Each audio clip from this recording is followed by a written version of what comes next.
Hello and welcome to the Voice of the People. I'm your host, Kenneth Price Sr. I love enough to tell you the truth, and I respect you enough to give you the facts. Thank you for joining me this evening. I'm going to give you some information. I want to ask you a question. I want to give you a monologue to make you think about things from a different perspective. That's what I do. I believe that God has given us the power and the knowledge to achieve what we're working for and what we're praying for. It matters not the situation. It matters not the opposition. We will prevail. We will experience victory because God is on our side. But you can pray until you faint. God is not going to drop anything in your lap. I hope and pray that we have a desire in our hearts with our spiritual relationship, that we desire to be the hands, the feet, and the voice of God.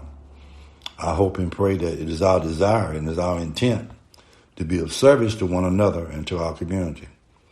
And so I want to conclude by letting you know that I'm going to pray for you and ask that you pray for me as we continue in this struggle in America as African Americans, black folks, colored folks, Negroes, in the pursuit of first-class citizenship. Wake up, everybody. We have not achieved that. This show is sponsored by Myers Law. Attorney Catherine Myers at 803-250-1176. If you need to get lawyered up, if you need a legal evil, you need an attorney that's going to fight for you, and you have a domestic problem, family law, criminal case, you need to get out of jail, whatever the situation, you call a lawyer that's rooted in the struggle, that has a commitment for your justice and your freedom. You call attorney Catherine Myers Wilson at 803-250-1176. I have an interesting show for you tonight. I'm going to give you tell you what's going on. I got one question I'm going to throw out there later on in the show, and it's about abortions. Another question that I'm going to throw out later on in the show is about the school board removal. Allendale County has been taken over by the state twice, Williamsburg County one time, Florence school districts another time. All those school districts are 90% black school board members and black children and black communities. And they were elected to those positions. So we have something in the Senate now that has passed 30-13. Republicans voted 30, and Democrats had 13. So that moves on to the House. And in the House, they have a majority. It's Republican vote as well. So we're looking at those two bills. Looking at the fetal heart bill, and we're looking at the school board removal bill. Two important topics. But I want to start out, because this is Black History Month. We don't have long, because we only get 4 weeks to represent 400 or 500 years of Black history in the United States of America. And so everybody likes to celebrate during this month our freedom from slavery. And so, we live in a slave state, South Carolina, Alabama, Georgia, Florida, North Carolina. We're all slave states. And so we want to talk about life after slavery for African Americans. When they freed us, we had a promise and we had poverty. Listen closely to me. For African Americans in the South, life after slavery was a world transformed. Gone were the brutalities, indignities of slave life, the whippings, the sexual assaults, the selling, and forcible relocation of family members, the denial of education, of wages, and legal marriages, and home ownership, and more. African Americans celebrated their newfound freedom both privately and in public jubilees. But life in the years after slavery also proved to be difficult.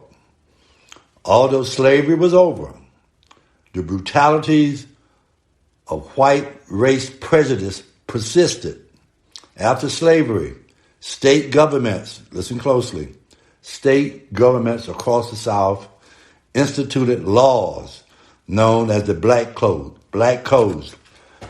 Check that word, Black Codes. These laws granted certain legal rights to blacks, including the right to marry, to own property, and to sue in court. But the codes also made it illegal for blacks to serve on juries, made it illegal to testify against whites or serve in state militias. You've heard a lot about that recently, about white males and state militias. It was the militia that invaded the Capitol a couple of weeks ago. The black codes were also required, and black sharecroppers and tenant farmers to sign annual labor contracts with white landowners. If they refused, they could be arrested and hired out for work, which is another name for slavery. Most Southern black Americans, though free, lived in desperate rural poverty. Having been denied education and wages under slavery, ex-slaves were often forced by the necessity of their economic circumstances to rent land from former white slave owners. These sharecroppers pay rent on the land by giving a portion of their crop to the landowner. In a few places in the South, former slaves seized land from former slave owners in the immediate aftermath of the Civil War. But federal troops quickly restored the land back to the white landowners. A movement among Republicans in Congress to provide land to former slaves was unsuccessful. Former slaves were never compensated for their enslavement. We call it reparations now. Let's talk about family. Let's talk about faith. And let's talk about education. Family, church, and school became centers of black life after slavery. With slavery's end, black women often preferred to be homemakers, though poverty pushed many blacks into the workforce. Black churches became centerpieces of African American culture and community, not only as places of personal spiritual renewal and communal worship, but also as centers for learning, for socializing, and political organization. Black ministers were community leaders. African Americans' desire for education found expression in the establishment of schools at every level, from grade schools for basic education to the founding of the nation's first black colleges, such as Fisk University and Howard University. The Freedmen's Bureau from 1865 to 1870, a government agency established to aid former slaves, oversaw some 3,000 schools across the South and ran hospitals and healthcare facilities for the freedmen. Then comes Reconstruction. During the period of Reconstruction, which lasted from 1865 to 1877, which is about 12 years, Congress passed and enforced laws that promoted civil and political rights for African Americans across the South. Most notable among the laws Congress passed were 3 amendments in the U.S. Constitution. The 13th Amendment in 1865 ended slavery.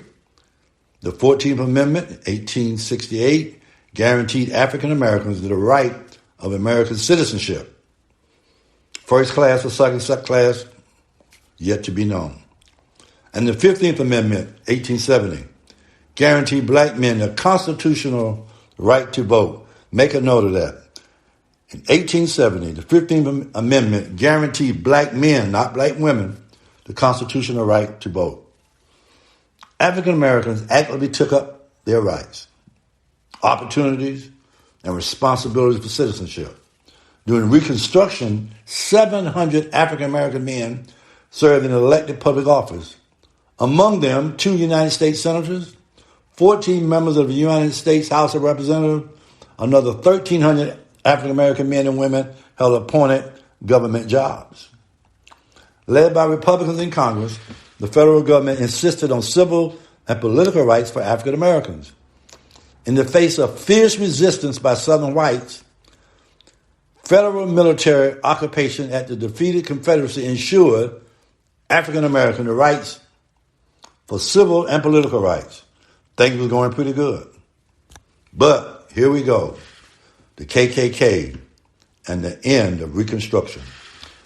From the late 1860s, white supremacists in the KKK, which is Ku Klux Klan, terrorized African American leaders and citizens in the South until 1871. That's 11 years. The U.S. Congress passed legislation that resulted in the arrest and imprisonment of Klan leaders and the end of the Klan's terrorists of Americans for a time. But over the course of the late 1860s and throughout the 1870s, the federal government's military presence was withdrawn from various southern states. And with the Compromise of 1877, President Rutherford B. Hayes ordered the last federal troops in the South to withdraw. With no troops to enforce the 14th and the 15th Amendments, Reconstruction was at an end. Across the South, lynching, disenfranchisement, segregationist laws proliferated. It would not be until after the Second World War and the 1960s civil rights movement that Jim Crow segregation would be outlawed. What do you think about that? Black folks endured economic, legal, and societal barriers right after slavery, as we do today, the Black Codes. If you look at the history, if you look at where we come from, the next thing that comes to mind is, what impact did that have on the black community? In the 13th Amendment, you were free unless you were accused of a crime. Even during slavery, we had slave patrols. And what were their purpose? The slave patrol purpose was to keep the slaves in line. Because if you think about it, in the South in particular, the slave population outnumbered the white population. So they had slave patrols. They used to call them the militia. And they had the authority to shoot and kill runaway slaves. Or if you were a free slave and you didn't have any papers, they could put you back into slavery. They could accuse you of a crime. You're back into slavery. And so that's where this thing about mass incarceration and the over-policing and the putting black men